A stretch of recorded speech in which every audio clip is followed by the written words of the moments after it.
Isang magandang araw ho sa lahat, mga kadiwa. Ganun na rin sa ating mga OFW na tinuturing na mga makabagong bayani ng ating bayan. No?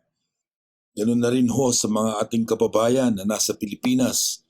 Mabuhay ho tayong lahat. Salamat ho sa pagsama no, at panunood ng unang video ng channel na ito. Ito po ay atin. Since this is the first time I'm releasing a video, hayaan niyo hong bigyan ko kayo ng isang maikling background why I created this channel and decided to push for it. Actually, I've been a silent observer in the political arena for the longest of time. No? Subalit, no, sa panahon lang ho na ito napukaw yung aking damdamin no, upang bumuo ng channel and throw my side of analysis in the political arena kasi masyado nang magulo yung politics in the Philippines, no? It's not even called politics, it's politicking. And mind you, mga kadiwa, no, this is the worst form of politicking I've seen in many years. Kaya ho, nakapag-desisyon ako no, na buuin ang channel na ito upang maihayag ko rin ho ang aking analysis at ang aking mga munting nalalaman patungkol sa politika sa ating bayan. At nais ko rin bigyan ng diin no, na this is a non-partisan channel. I'm not affiliated with any politicians in the country. Kaya ho makakaasa kayo no, na ang ating pagtimbang ay magiging balanse patungkol sa ating pagsusuri sa kalalagayan ng politika sa ating bayan. Before I jump into the meat of the topics, mga kadiwa, no, hayaan niyo hong humingi ako sa inyo ng suporta na suportahan natin ang channel nating ito no, by subscribing, liking, and comments. No? And if you must, share it with your friends kung masusumpungan niyo po na makabuluhan ang ating channel at mabibigay ng sustansya at kamulatan doon sa ating mga kababayang natutulog pa magpasa hanggang ngayon. Again, thank you in advance and simulan po natin. Actually, this is composed of two topics. No? Una po ay yung master plan ni Digong and then the other one would be yung ating reaksyon doon sa naganap na it's not even a prayer rally but a political rally of the Dutertes in Davao. Periodically, kung meron hong puting ahas yung si Aling Maharlika, ay meron naman ho tayong itim na ahas sa channel na ito upang makita naman ho natin what's on the other side of the fence. Okay, mga kadiwa?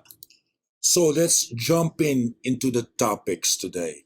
Actually, two parts po ito, no? Part 1 and Part 2. Part 1 po ay yung master plan ni Digong at ng kanyang mga alipores. At ang part 2 po ay ang ating pagbalangkas doon sa naganap na political rally ng mga Duterte sa Davao. No? Hayaan niyo hong pasimulan ko muna ang video na ito sa pagbalangkas doon sa master plan ni Digong.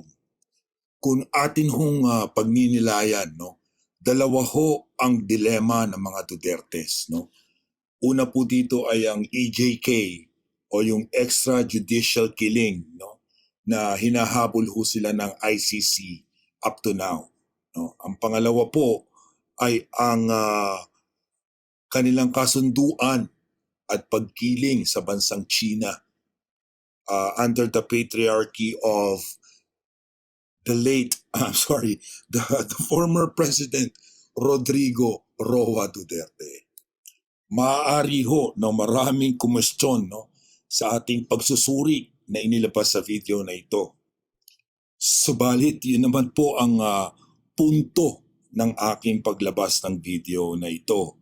Na ito po ay may kalakip na paghamon no, sa mga side ng Dutertes at kanyang mga alipores na vloggers no, upang i-challenge yung nilalaman ng pagsusuring ito, mga kadiwa. Nabuo ho ang aking teorya, no, nung panahon ng eleksyon, no, ng kumandidato ho si Sara Duterte under Bongbong Marcos, no. At ang narrative ho ay sinuway niya ang dating Pangulong Duterte, no, dahil sa tawag ng mamamayang Pilipino at ang kanyang malasakit, no. Ito ho yung narrative nila, no. But on the contrary, no, ito ho ay isang malaking palabas lamang. The Dutertes, no, sa pangunguna ni Pangulong Rodrigo Duterte ho, at ang kanyang mga alipores na nakapaligid sa kanya made a miscalculated move. Cause yung, again, paulit-ulit na narrative nila, no, that Tigong is a very wise man and very intelligent.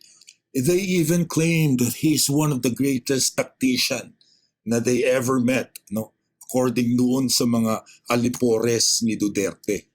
But in reality, mga kadiwa, no, there's a thin line between being tuso and may utak. And that's where they fail.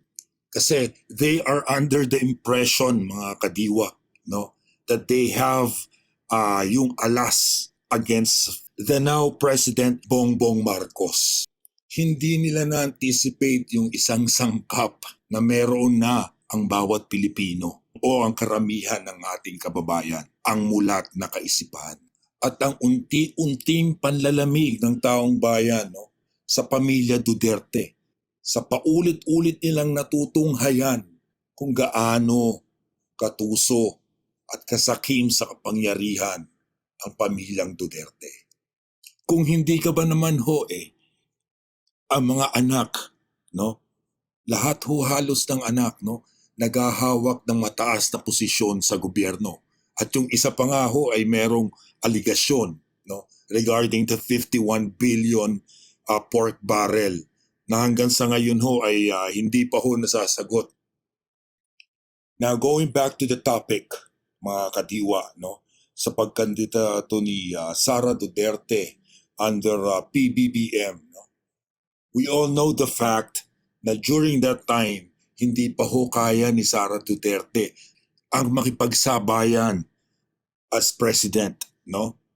So they opted for Sara to run under the leadership of our President PBBM. At dito ho, no, nakita natin na nagtagumpay yung kanilang unang hakbang sa isang malawakang plano, no, na isang napakalaking plano. Bakit ho ko nasabi ito? Sino ho ba ang next in line if ever si Pangulong Marcos ay mapatalsik sa pwesto? Sara Duterte is holding the second highest position in the land, and that is the vice presidency. Now that the first part of their plan is in place, no, eto na ho ngayon yung mga nagaganap, no. Unti-unti nilang ginagapang at nilalason yung kaisipan ng mga mamamayang Pilipino. Maaari hong isipin ng karamihan, no, masyadong maaga pa for politicking, no. Pero dyan ho nagkakamali yung iba. Dahil kung atin hong pagninilayan, no, PBBM has the mandate of 32 million Filipino people who voted for him. Alam ho nila na hindi magiging madali, no, yung paglason sa kaisipan ng karamihan. Kaya ho, they started earlier than expected. Kasi dapat ho ito sa ikatlong taon pa ng pagsisilbi ng ating Pangulong Marcos, magaganap ang lahat ng ito, no? For Sara to claim the 9-year term in the government. Nangyari na po ito sa history ng ating bansang Pilipinas. At wag naman ho sanang maulit pa. But I don't think, no, yung 32 million Filipino people who voted for the president ay magsasawalang kibulang. Kaya ho, no, sinimulan nila ito na napakaaga. Imagine, in 1.5 years pa lang ni Bongbong Marcos, ilalabas silang narrative walang nagagawa yung tao. Masyado hong maraming suliranin ang ating bayan, no? At ang karamihan ho dito at o ang iilang importanteng suliranin ng ating bayan is even global, no? Hindi ho siya local lang. It's a global problem. All over the world, nararanasan ho ang suliranin na ito. Always remember, mga kadiwa, no, that prosperity doesn't happen overnight. It's not a miracle manna coming from heaven. You know, pinagtatrabahuan ho ito, pinagpupuhusan ho ito ng oras at dedikasyon. Kaya ho sa ating konstitusyon, binigyan ng mahaba-habang termino ang bawat pangulo upang lutasin ang suliranin and make a mark in the government. At sa ganun hong pangyayari, no, nireinvent nila yung word na budol at idinikit sa pangalan ni PBBM. Where in reality, kung sino ho yung may pinaka malaking blunder dito is the former President Rodrigo Roa Duterte. No? Unang-una ho yung drug campaign niya na within 6 months daw, lulutasin niya ang problema sa droga. Ano hong nangyari? Nagtumbahan ho ang mga anak, ang mga magulang, ang mga kapatid, ang mga kamag-anak ng ating mga maralitang pangkaraniwang mamamayan na walang kakayahang lumaban sa sistema. Sila ho yung mga naging biktima ng drug campaign na ito. Sabi nga ho ni Nino Barsaga, no, doon ho sa narco list ng presidente na it's even tainted because of Panelo. No? But that's another story to tell. But for the meantime, let's stick to the topic. Ang tanong ho ni Nino Barsaga at gayon na rin ang karamihan at ang inyo pong abang lingkod, no? Meron ho ba kayong naipakulong na mga general at mga premyadong politiko sa listahan ng narco list na minsan ay naging inyong kaalyado? At ang pangalawa ho, no, ang pagtatanggol ng soberanya ng ating bayan laban sa China na hindi naman ho lingid sa ating mga mamamayang Pilipino. Kasama na ho ako na meron kayong pagkiling sa bansang China na isang araw na lang ho na nagising kami sa pagbabanyo sa inyong termino ay meron na hong mga istruktura na nasa loob ng Pilipinas ang bansang China. Ito na ho, no, yung pinakamalaking budol na nakita ko sa kasaysayan ng Pilipinas na ang ibenta ang iyong dangal at kredibilidad para sa isang bansang umaapi sa ating bayan. Kaya sa mga tagasunod o bulag na tagasunod ng former President Rodrigo Duterte, no, mag-ingat ho tayo sa pananalita. Lalo doon sa mga vloggers na makapagsalita lang, ngunit wala namang saysay at laman. Na alam natin na ang karamihan sa kanilang pinapato ay aligasyon lamang upang sirain ang kasalukuyang gobyerno at pabagsakin. Mantakin niyo ho, hindi pa ho nag-iinit ang panunungkulan ni PBBM sa Malacanang. Kaliwat kanan na ho ang pukol sa kanya. Destabilization, coup d'etat, cessation, insurrection, and calling for uprising sa mga katauhan ho ng kanyang mga alipores na vloggers na hindi naman ho lingid sa ating kaalaman ay kilala natin ang mga ito sa pangunguna na ni Maharlika at ni Sasot, no, na umamin naman hong tumanggap ng kabayaran sa China upang isa sa mga maging sangkap, no, upang lasunin ang isipan ng ating mga mamamayan at pabagsakin ang gobyerno natin ito. Kung inyo ho ang pag-iisipan, no, mas masahol pa ho sila sa mga NPA dahil sila lantaran, no, lantaran ang pagtawag ng uprising at insurrection sa gobyerno.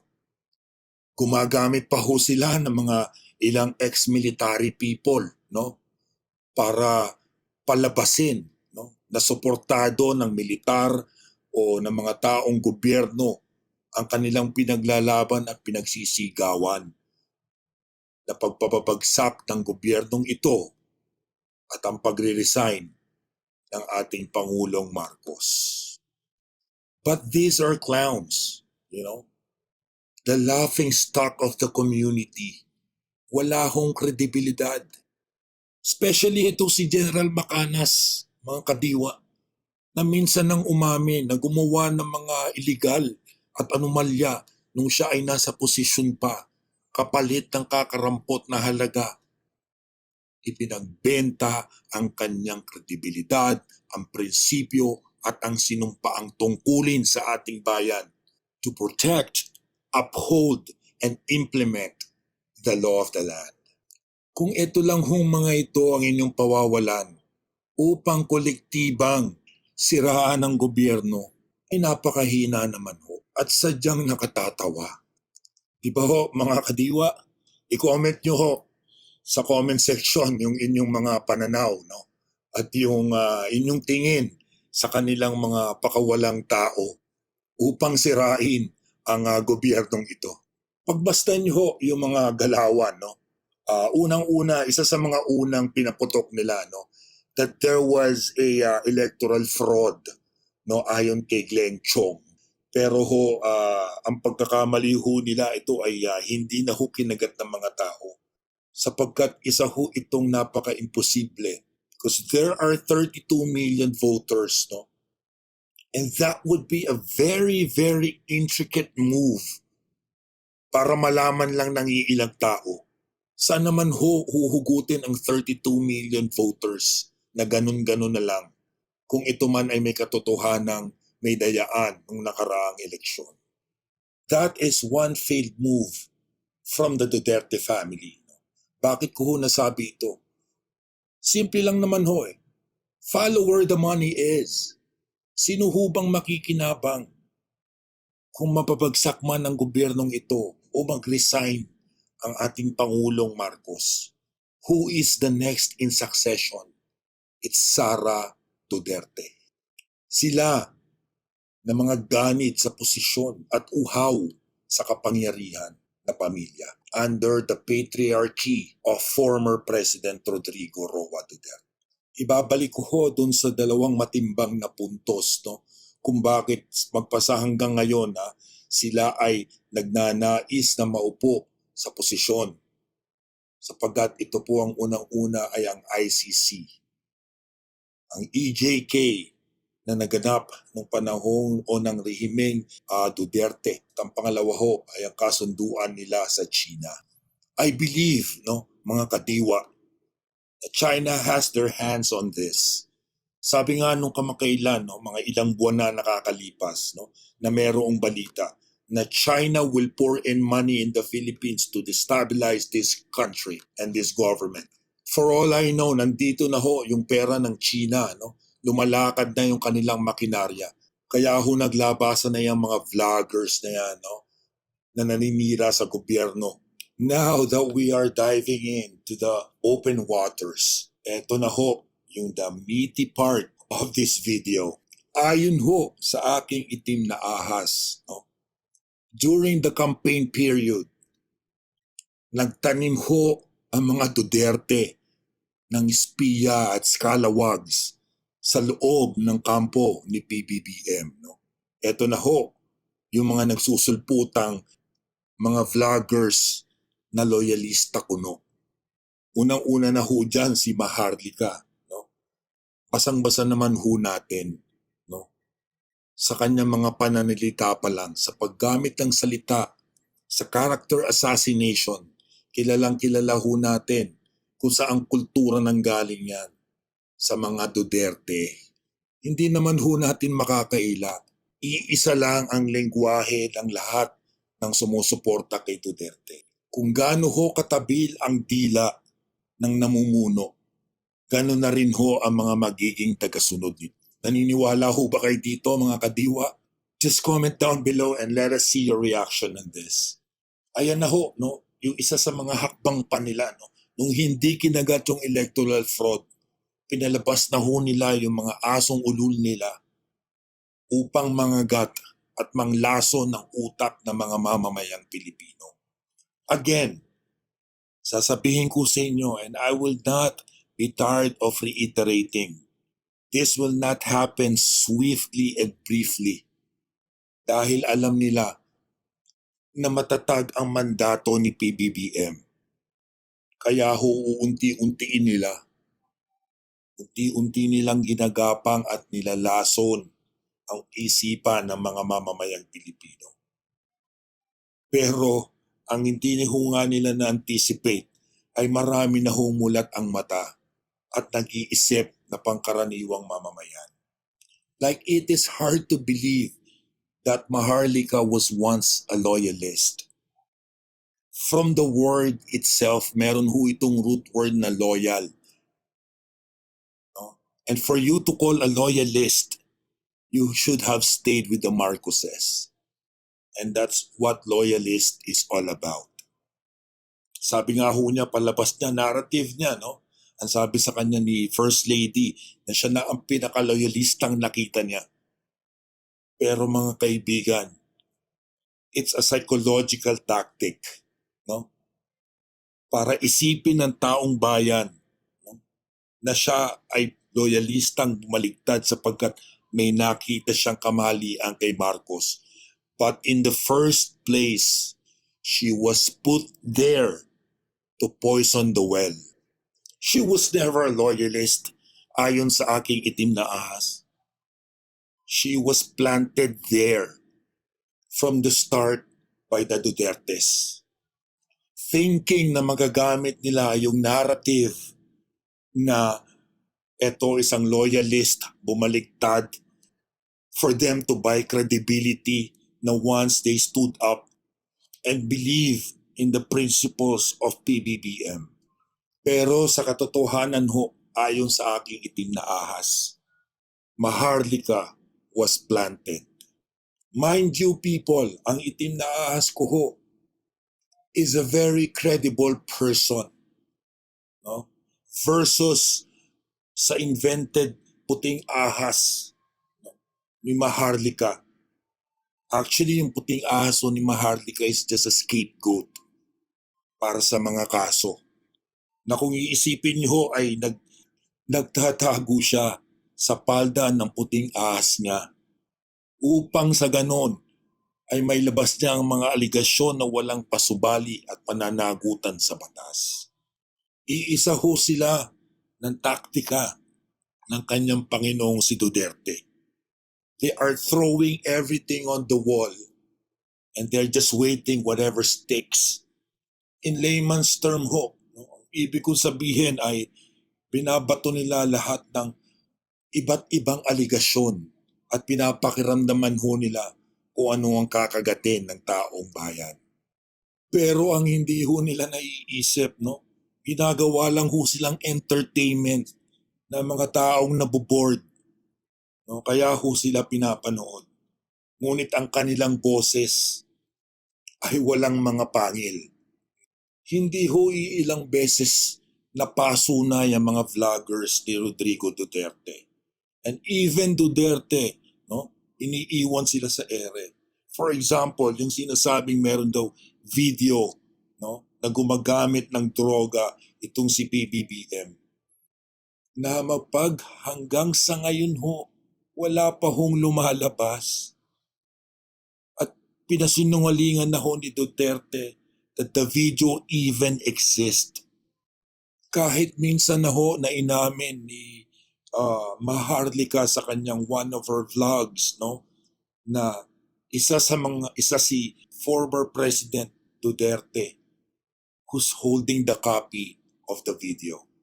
At nung lumabas ito na lahat ng bukang bibig ng mga Duterte followers and vloggers who's trying to destabilize this government. Nandiyan na yan sina Major, sina General, wala naman saysay. At meron na mga kaso na inciting to sedition. So doon sa ating mga mamamayang magpasangga ngayon ay nagpapabulag at tulog sa pansitan. Gumising na tayo. Huwag na tayo magpalinlang at magpaloko sa pamilyang makachina ng mga Duterte. Mabuti na nga lang nagkaroon ng hakbang ang ating Kongreso doon sa station na SMNI, no? Sapagkat ito ho ay isa sa mga platform na nagagamit ng former President Duterte upang palawakin ang kanyang aligasyon at paninira at pagtawag sa pagpapabagsak ng gobyernong ito. Isa pa ho yan sa mga hindi nila na-anticipate, no? Because according to my Black Snake, no? Isa ho ito dapat sa mga platform na gagamitin nila, no? Sa pagpapasabog ng isang malawakang aligasyon laban sa gobyernong ito para himukin ang taong bayan na kanila lang nalason na mag-alsa at iupo sa pwesto ang mga ganit sa kapangyarihang Duterte sa katauhan ni Sara. Again, wag ho nating kakalimutan, no? This is China at work. Sapagkat ho, nung bumaba sa pwesto si Duterte, no, napakalaking business ang nawala sa kanila. Aside from the left and right na pogo raids, no, ng ating mga kapulisan, saludo ho ako sa inyo, no, sa inyong walang sawang pagbabantay sa ating bansa. At higit sa lahat, equally commendable, no, dun ho sa ating mga Navy, Coast Guards at sandatahang lakas, no. Saludo po ako sa inyo. 10 o milyong-milyong mga ating kababayan naniniwala sa inyong kakayahan, no? Maliban na lang ho kay Robin Padilla. Anyway, that's another story to tell. Okay, that's another vlog. So sa akin hong pagtatapos, no? Again, wag ho nating kalimutang kalimutang suportahan ang ating channel by subscribing, liking, and commenting. And if you must, please share to your friends kung nakapulutan nyo po ng kahit munting aral at sa inyong pananaw ay merong kabuluhan. Again, sa aking pong pagtatapos, no, we have to be vigilant, especially on the third year of the president. No? Diyan ho lalabas na ang mga tunay na kulay, na mga nagkukuble na nakapaligid sa ating Pangulo, na umaaligid ng mga pakawala ng pamilyang uhaw sa kapangyarihan. Kilala naman ho natin kung sino ito, hindi ko na ho babanggitin at napakarami na ho nilang airtime sa vlog na ito. Anyways, ito ho ay isang maikling PS lamang, no? Masdan niyo ho si Sara Duterte, no? Yung mga kanyang binibitawang mga palabas, no? At inuunti-unti niya ho, no, yung kanyang presence sa social media at ang kanyang laging palabas na meron siyang sariling paninindigan aside from her family. No? And that is not true. Ito ho yung tinatawag nating he's just making his presence known to the people. Kaya minsan nga ho, inaagawan niya yung presidente ng pagpa-press release. Basta niyong mabuti ang galawan. Kayo na ho ang humusga. Bago ko ho tuluyang putulin ang vlog na ito, nais ko hong mag-leave ng isang message, no? Na ang masamang dila ay hindi nagpapahinga at puno ng lasong nakamamatay. Hindi ho ako napaka-relihiyosong tao. No? Ako yung magsisinungaling kung sasabihin kong napaka-relihiyoso ko. Pero yan ho ay isang sita sa Biblia. Di ba, Maharlika? Again, anyways people, again, thank you very much and don't miss out the part 2 of this vlog. Sama-sama ho ulit tayong lahat. Kumusta dyan mga OFW? Dawa ho ay nasa mabuti kayong kalagayan. Gayon na rin ang ating mga kasamang mamamayan dyan sa Pilipinas. Salamat po. Again, this is Kadiwa. God bless our country and its people.